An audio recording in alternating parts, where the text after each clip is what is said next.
কেইবাটাও গুৰুত্বপূৰ্ণ বিষয় আলোচনা হয় আৰু তাৰ সিদ্ধান্তসমূহ মই আপোনালোকৰ আগত জনাব খুজিছোঁ। অসম চৰকাৰে প্ৰাইভেট স্কুলবিলাকৰ ফিজ ৰেগুলেট কৰে, কিন্তু প্ৰাইভেট স্কুলবিলাকৰ ফিজ ৰেগুলেট কৰা যিখন আমাৰ আইন আছিল, Assam non government educational institute regulation of fees act, ইয়াতে আমি মাইনৰিটি ৰান ইনষ্টিটিউটবিলাকক আউটাৰ বাহিৰত ৰাখিছিলোঁ। যেনে মাইনৰিটি যিসকল বৌদ্ধ, জৈন, খ্ৰীষ্টিয়ান, মুছলিম, তেওঁলোকে যিবিলাক ইনষ্টিটিউশ্যন পৰিচালনা কৰিছিল, তাতে আমি ফিজ ৰেগুলেট কৰিব নোৱাৰিছিলোঁ। কেবিনেটে আজি এটা সিদ্ধান্ত লয়, আমি বিধানসভাত এখন আইন আনিম। এতিয়াৰ পৰা আমি মাইনৰিটি ৰান বা সংখ্যালঘু লোকৰ দ্বাৰা পৰিচালিত বিদ্যালয়সমূহৰো ফিজ আমি আন প্ৰাইভেট স্কুলৰ দৰেই নিৰীক্ষণ আৰু নিৰূপণ কৰিব পাৰিম। আজি আমাৰ কেবিনেটত এটা গুৰুত্বপূৰ্ণ সিদ্ধান্ত হয় যে যিসমূহ আমাৰ বিভিন্ন প্ৰাদেশিকৃত বিদ্যালয়সমূহত আমাৰ এটা আগত সিদ্ধান্ত আছিলে যে তাৰ কৰ্মচাৰীসকলৰ দৰমহা আমি আইনৰ জৰিয়তে ফিক্স কৰি ৰাখিছিলোঁ। দৰমহা বঢ়াৰ ব্যৱস্থা নাছিল, যি দৰমহা আছিল তাতে তেওঁলোক থাকি গৈছিল। আজি কেবিনেটে সিদ্ধান্ত গ্ৰহণ কৰে যে প্ৰতি বছৰে এখেতসকলৰ দৰমহা 6% বৃদ্ধি হৈ গৈ থাকিব। আগতে কেনেকৈ দৰমহা বাঢ়িব তাক আইনখনত লিখা নাছিল। এতিয়াৰ পৰা প্ৰাদেশিকৃত বিদ্যালয়ৰ কৰ্মচাৰীসকল, তৃতীয় আৰু চতুৰ্থ বৰ্গৰ কৰ্মচাৰীসকলৰ দৰমহা প্ৰতি বছৰে 6% ইনক্ৰিমেণ্ট পাই গৈ থাকিব। আজি আমাৰ কেবিনেটত আগতেও মই ঘোষণা কৰিছিলোঁ, আমাৰ যিবিলাক ধুবুৰী, চাউথ চালমাৰাৰ দৰে জিঅ'গ্ৰাফিকেলি ডিজএডভান্টেজ স্থানত শিক্ষকতা কৰে, তেওঁলোকে আগতে বদলি হ'বৰ কাৰণে আইন মতে অতি কমেও 12 বছৰ শিক্ষকতা কৰিব লাগিছিল। আজি আমি আগৰ প্ৰতিশ্ৰুতি অনুসৰি বিধানসভাত আইনৰ সংশোধনী আহিব। এতিয়া ছোৱালী বা মহিলা শিক্ষয়িত্ৰীয়ে 5 বছৰ কাম কৰিলেই ট্ৰান্সফাৰৰ বাবে উপযোগ্য হ'ব আৰু পুৰুষ শিক্ষক 7 বছৰ কাম কৰিলে ট্ৰান্সফাৰৰ বাবে তেওঁলোক উপযুক্ত হ'ব। এই আইনখন সংশোধনীৰ বাবে আজি কেবিনেটে অনুমোদন জনায়।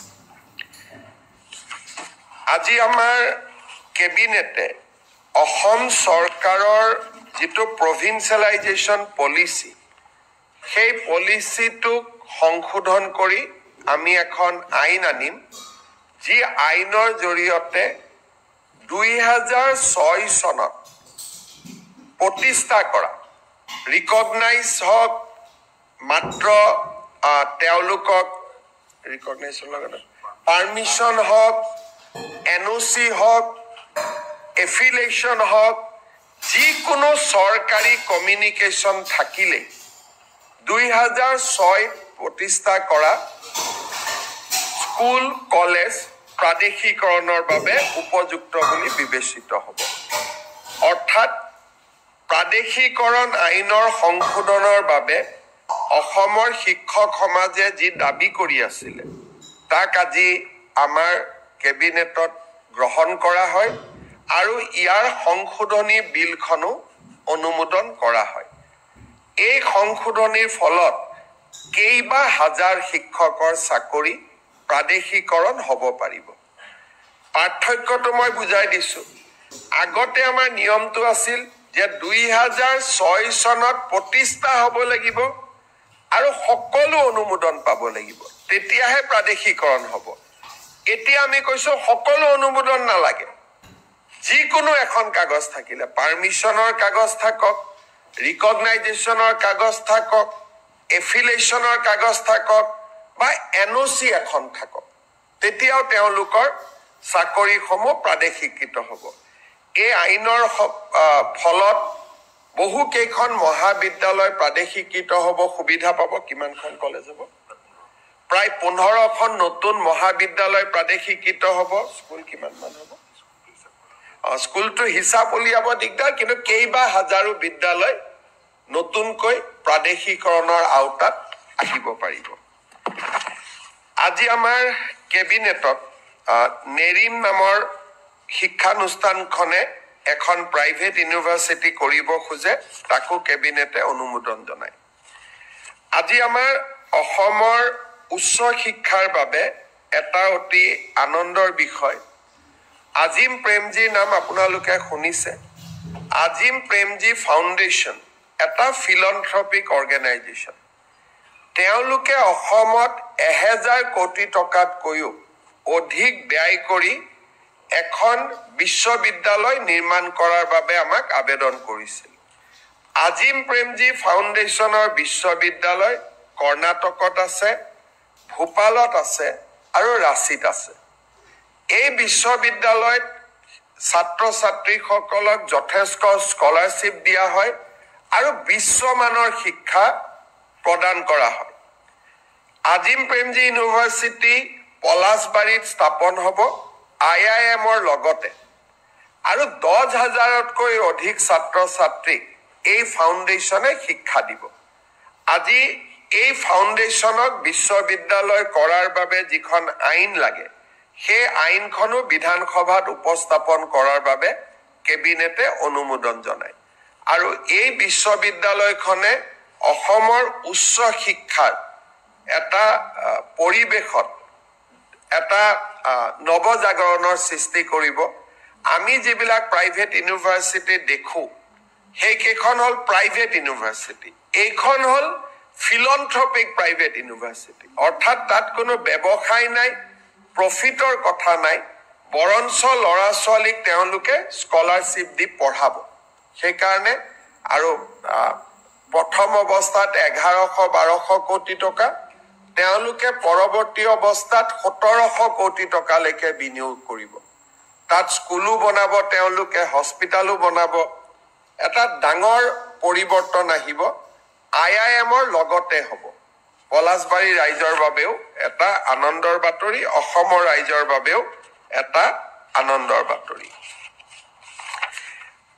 আজি আমাৰ কেবিনেটত আমি বহু দিনৰ পৰা আলোচনা কৰি আছিলো যে চাহ বাগিচাৰ শ্ৰমিকসকলৰ লাইনৰ মাটি আমি মালিকৰ পৰা চিলিং এক্টত লৈ আমি শ্ৰমিকসকলৰ মাজত বিতৰণ কৰিম।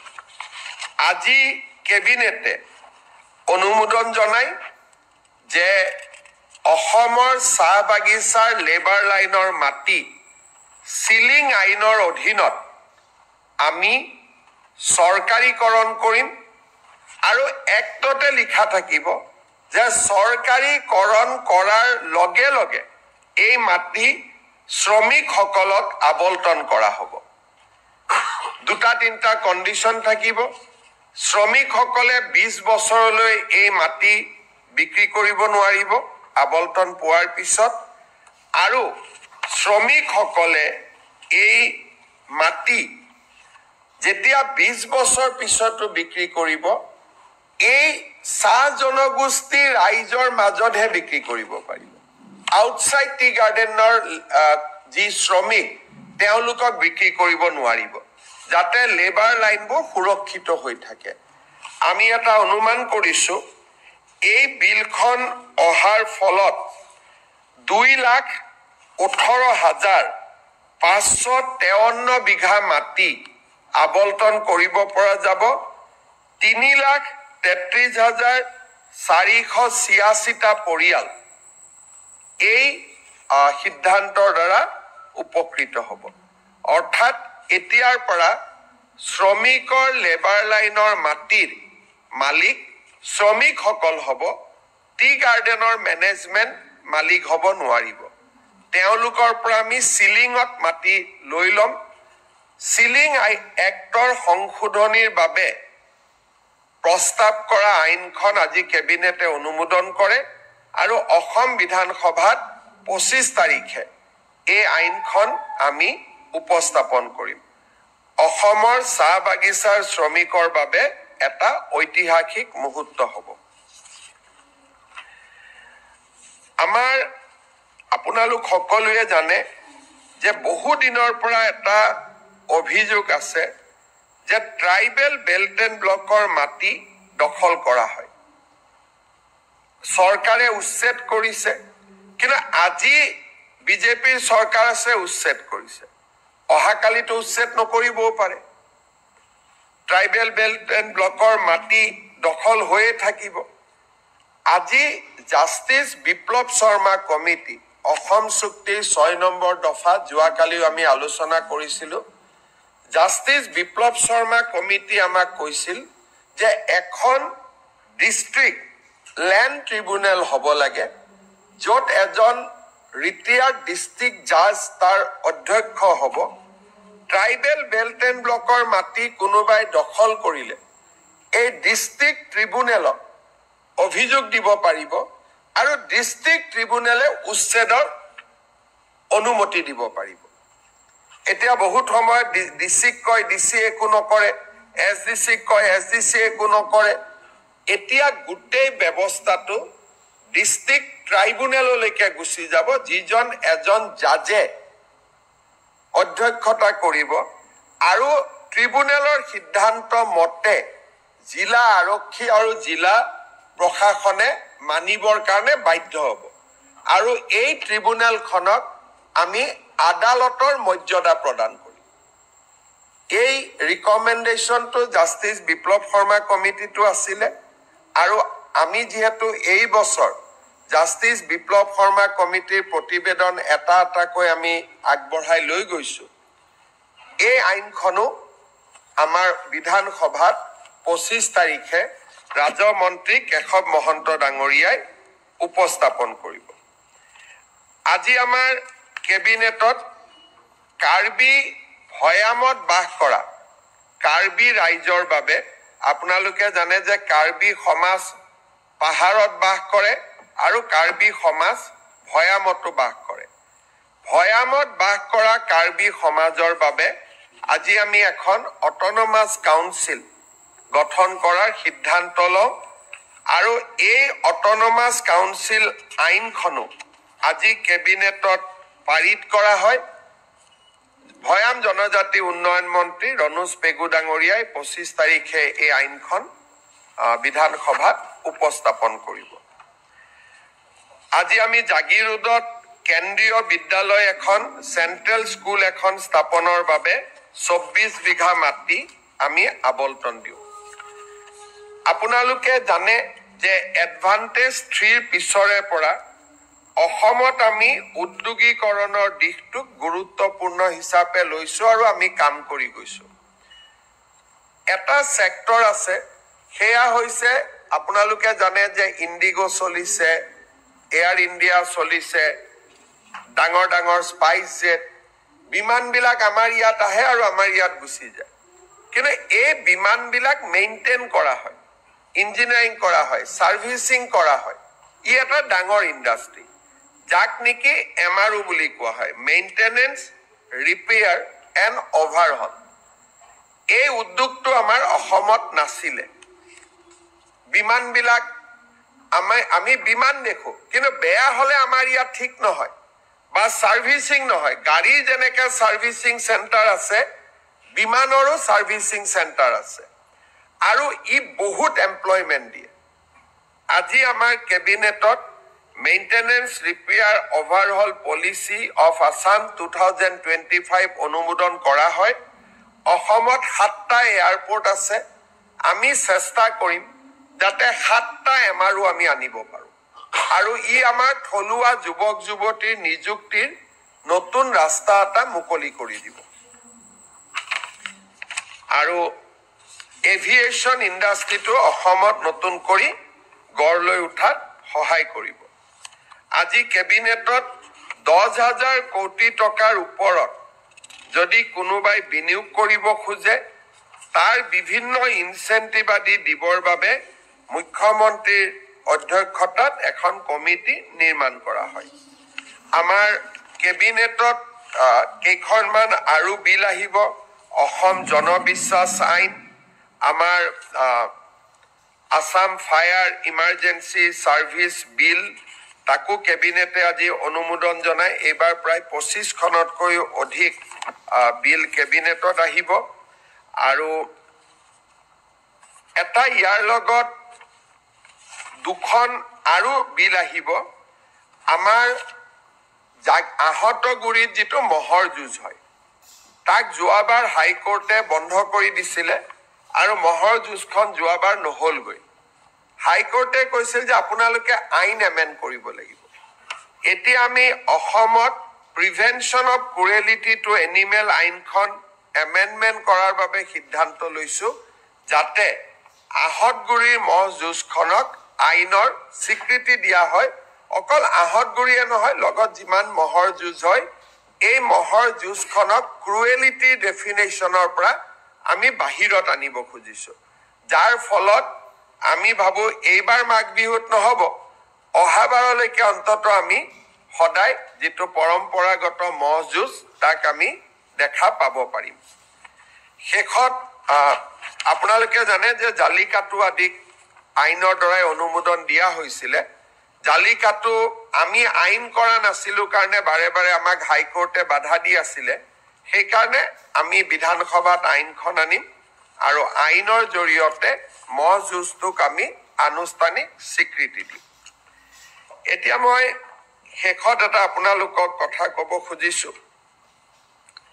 1983 চনত যেতিয়া অসমত ভয়ংকৰ অশান্তি হৈছিল, সংঘৰ্ষ হৈছিলে, 2000তকৈও অধিক লোকৰ মৃত্যু হৈছিল, তেতিয়া চৰকাৰে তিৱাৰী কমিশ্যন গঠন কৰিছিল আৰু তিৱাৰী কমিশ্যনৰ প্ৰতিবেদনখন মুখ্যমন্ত্ৰী প্ৰফুল্ল কুমাৰ মহন্তই যদিও সদনত পেশ কৰিছিলে তাৰ কপি কাকো নিদিয়াকৈ ইছ্যুটো শেষ কৰি থোৱা হৈছিলে।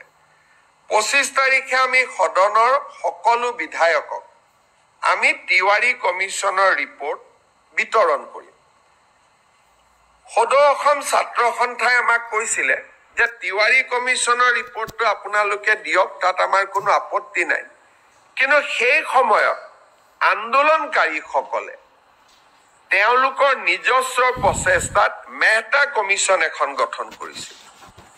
চৰকাৰে কৰিছিল, থাকোঁতে এইটো অনুৰোধ আছিল যে তিৱাৰীখন দিলে যদি মেহতাখন কিয় দিয়া নাই। আমি সিদ্ধান্ত ললো যে আমি 2টা ৰিপৰ্ট আমি সদনক দিম। সেই ফালৰ পৰা আজি এখন ঐতিহাসিক সিদ্ধান্ত এটা অসম কেবিনেটত গঠন কৰা হয়। আপোনালোকে কিবা প্ৰশ্ন সোধাৰ আগতে মই এটা আপোনালোকক সামান্য ইনফৰমেশ্যনেৰে মই সামৰণি মাৰিব খুজিছো। আজি আপোনালোকে দেখিছে যে কেবিনেটত অজস্ৰ আইটেম আছিলে। সেইকাৰণে জনজাতি সংক্ৰান্তত মন্ত্ৰীসভাৰ প্ৰতিবেদনখন আজি আমি বহুত ভাল কৰি আলোচনা কৰিব নোৱাৰিলো। আজি আমি সিদ্ধান্ত ললো যে 26 তাৰিখে জনজাতীয় 6 জনগোষ্ঠীৰ জনজাতীয়কৰণৰ সম্পৰ্কৰ প্ৰতিবেদনখন 26 তাৰিখে এখন বিশেষ কেবিনেটত আলোচনা হ'ব আৰু 27 তাৰিখে আমি ইয়াক বিধানসভাত উপস্থাপন কৰিম। 25 তাৰিখে উপস্থাপন কৰিম বুলি মই কৈছিলো, কিন্তু বহুত কাগজ পত্ৰ আইনৰ হেঁচাৰ বাবে আমি সিদ্ধান্ত ললো যে এই প্ৰতিবেদনখন আমি 27 তাৰিখে সদনত আমি দাখিল কৰিম। 26 তাৰিখে আমাৰ কেবিনেট বৈঠক হ'ব, তাতে অনুমোদন হ'ব আৰু 27 তাৰিখে আমি ইয়াক সদনত উপস্থাপন কৰিম। আপোনালোকৰ যদি কিবা প্ৰশ্ন